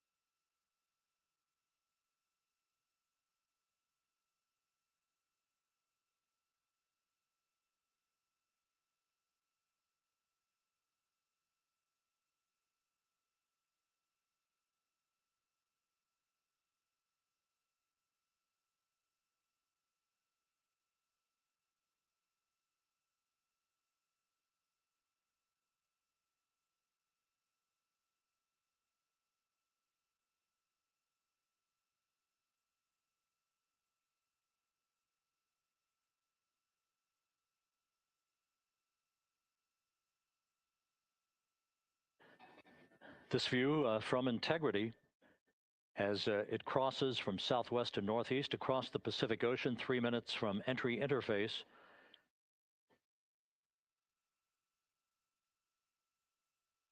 "16.5 minutes till splashdown."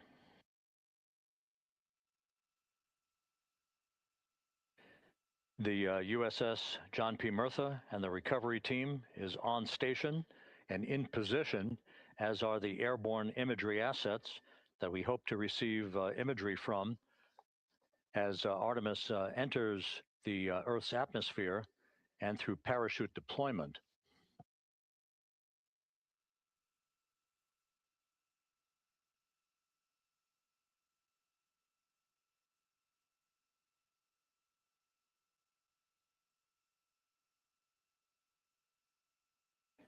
All of Integrity's systems are in great shape. The crew is ready to complete its mission just 15.5 minutes from now.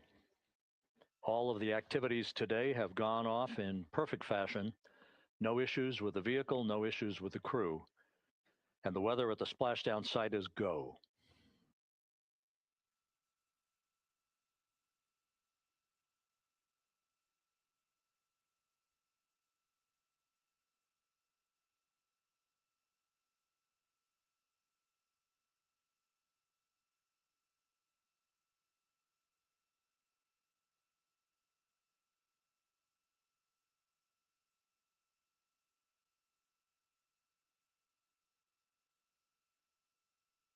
Coming up on 1 minute until entry interface.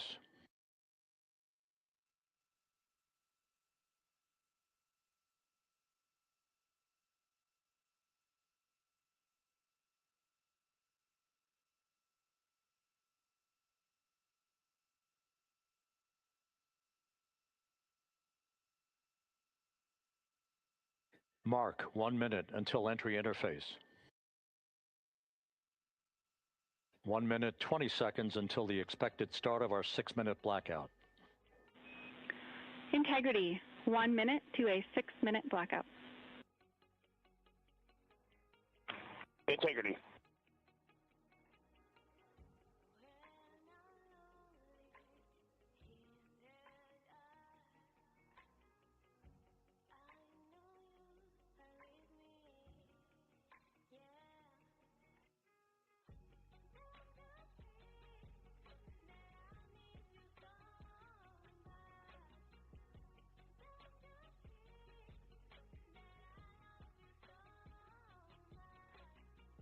Ten seconds till entry interface.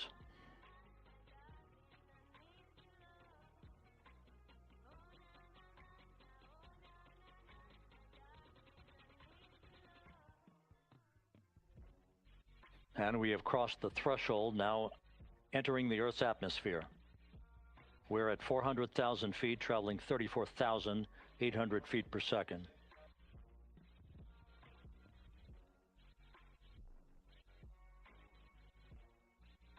Time to splashdown, 13 minutes, 10 seconds.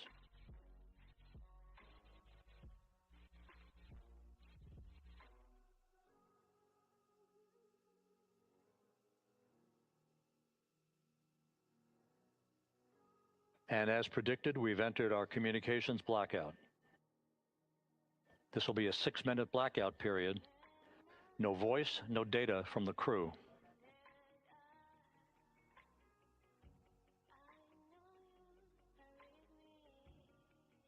We're 30 seconds away from the anticipated point of peak heating on the vehicle, where temperatures will rise to about 4,000 to 5,000 degrees Fahrenheit. This is the true test of our trajectory.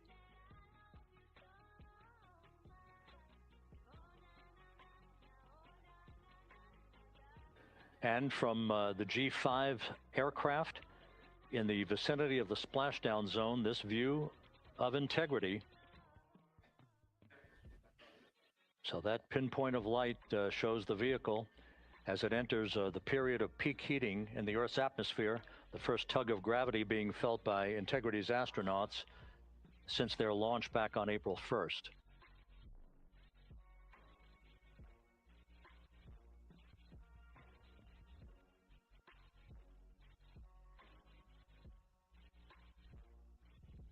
Four and a half minutes until the end of the blackout period. Time to splashdown, 11 minutes, 33 seconds.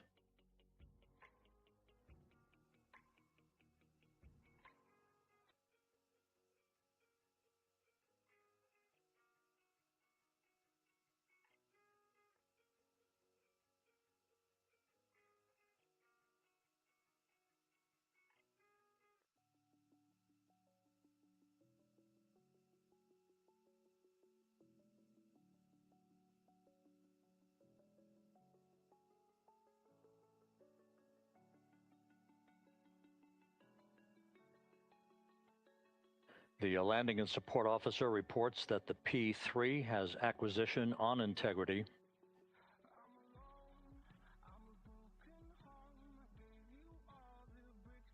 Three and a half minutes left in this blackout period. This is a visualization of the plasma buildup around the spacecraft and the repelling of that heat on Integrity's heat shield.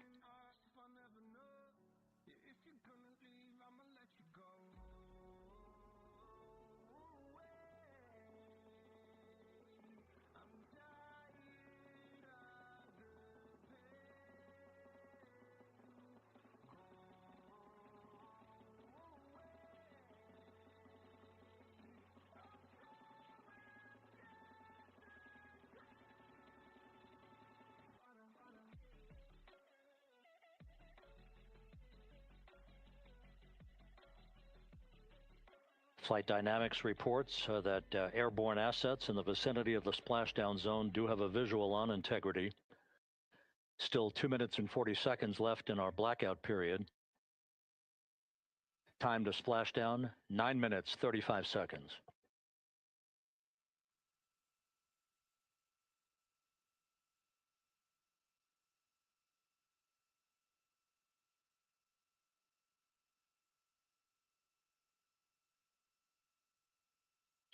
Multiple airborne assets as part of the recovery team all have visuals on Integrity.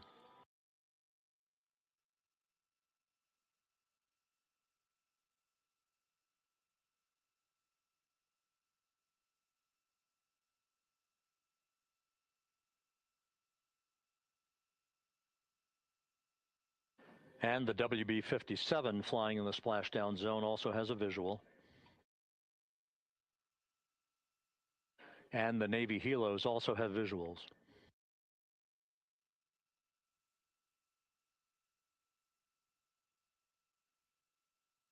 We're still in the blackout period. Still do not have communications from the crew.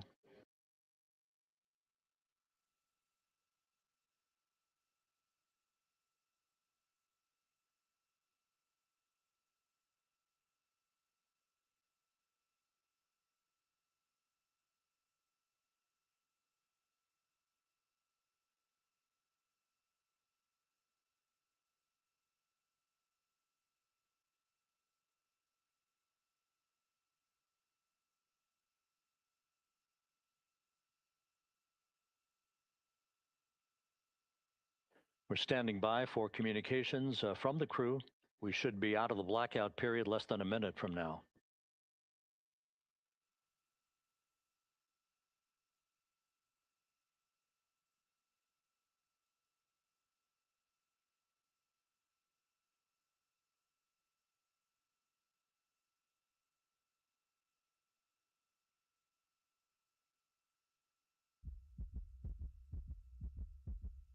We are now processing data from Integrity.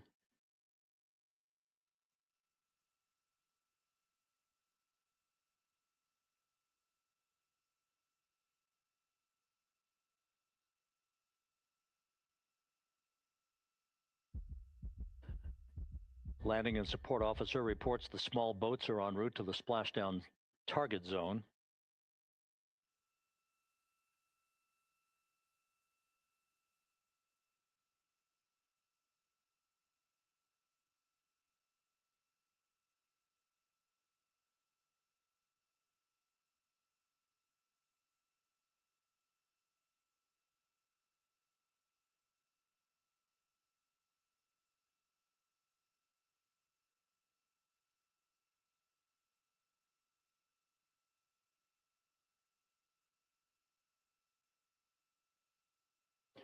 Passing through 150,000 feet, our trajectory is perfect. We're getting intermittent views of Integrity. Still waiting to establish voice communication.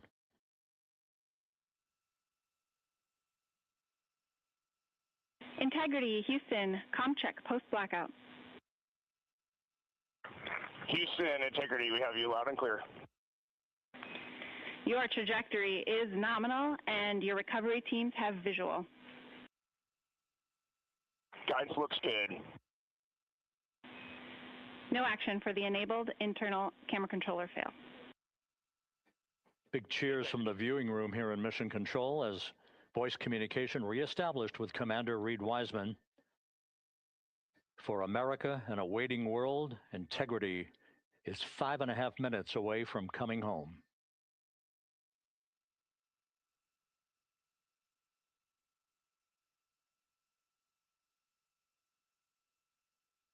Passing 100,000 feet now.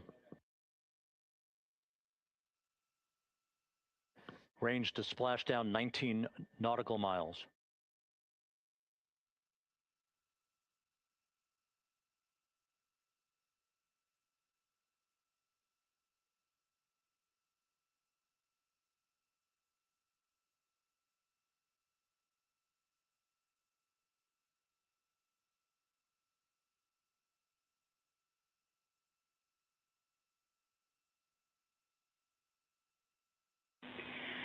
Integrity, impact to the camera controller fail is no Cab 1 views of the chutes.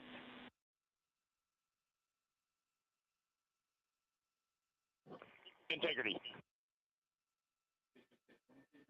We're processing good data through the GPS system. A good view of Integrity, time to splashdown 4.5 minutes.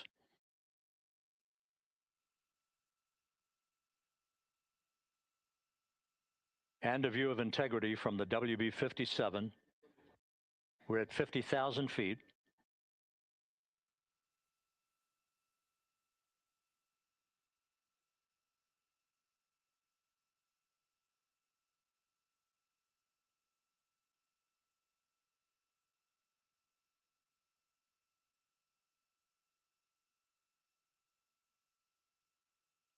The pyros are armed for forward bay cover jettison.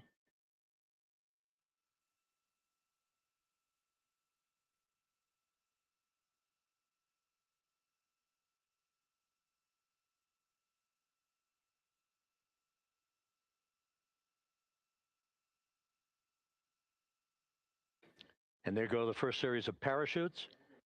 And we're on drogues. And Houston, we're visual 2 drogues out the window.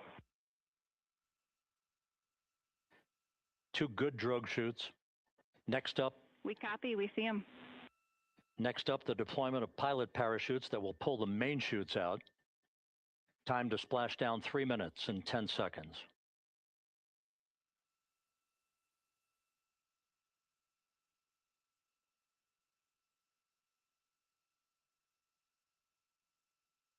perfect descent rate according to flight Integrity, dynamics. good rates on 2 drogues. We see the same on board.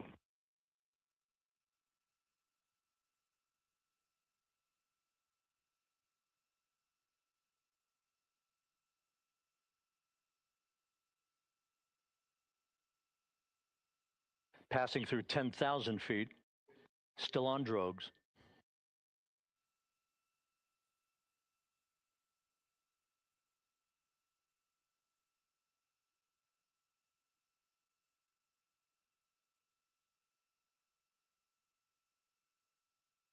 Main chute deploy. We're at 5,000 feet.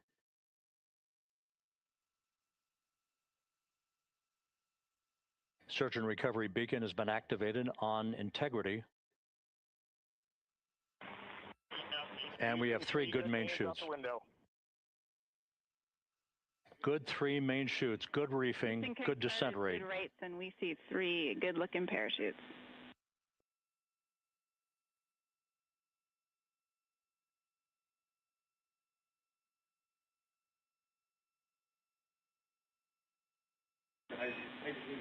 Integrity, cabin pressure indicates no need for hydrazine checks. Integrity copies. This is a perfect descent for integrity. Its crew sounding hale and hearty on board. Time to splashdown 1 minute, 15 seconds.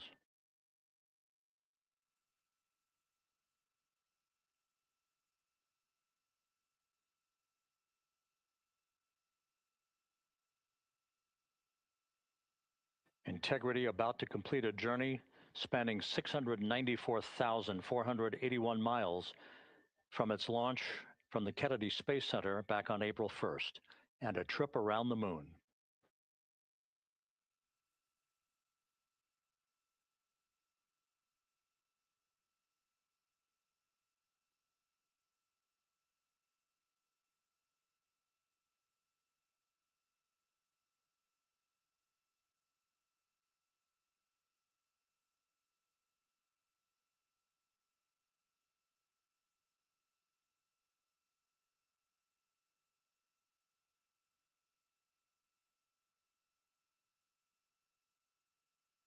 Passing through 1,000 feet.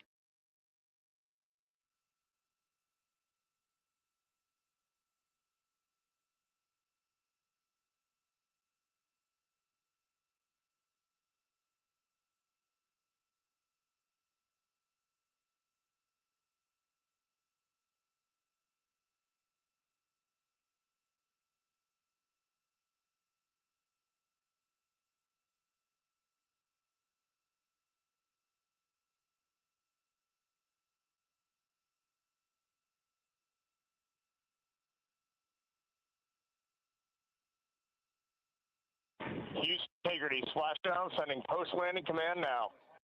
Splashdown confirmed. Copy splashdown, waiting on VLDR. Splashdown confirmed at 7:07 p.m. Central Time, 5:07 p.m. Pacific Time. From the pages of Jules Verne to a modern-day mission to the moon, a new chapter of the exploration of our celestial neighbor is complete. Integrity's astronauts back on Earth.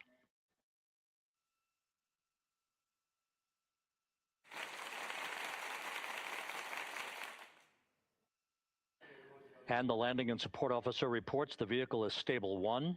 We still will be deploying the crew module uprighting system to maintain that orientation. A perfect bullseye splashdown for Integrity and its 4 astronauts.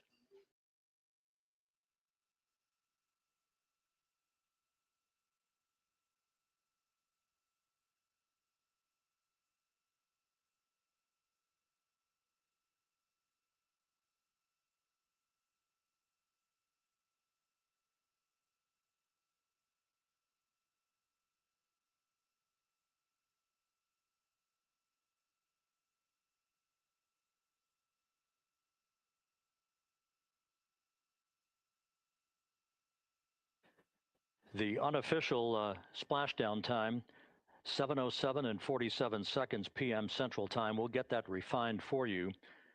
That would put the end of the mission at a mission elapsed time of 9 days, 1 hour, 31 minutes, 35 seconds.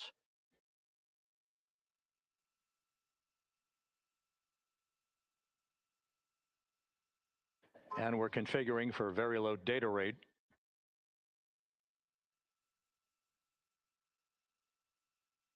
Once again, splashdown occurring in the Pacific, southwest of San Diego at 7:07 and 47 seconds p.m. Integrity Houston, comm check on VLDR.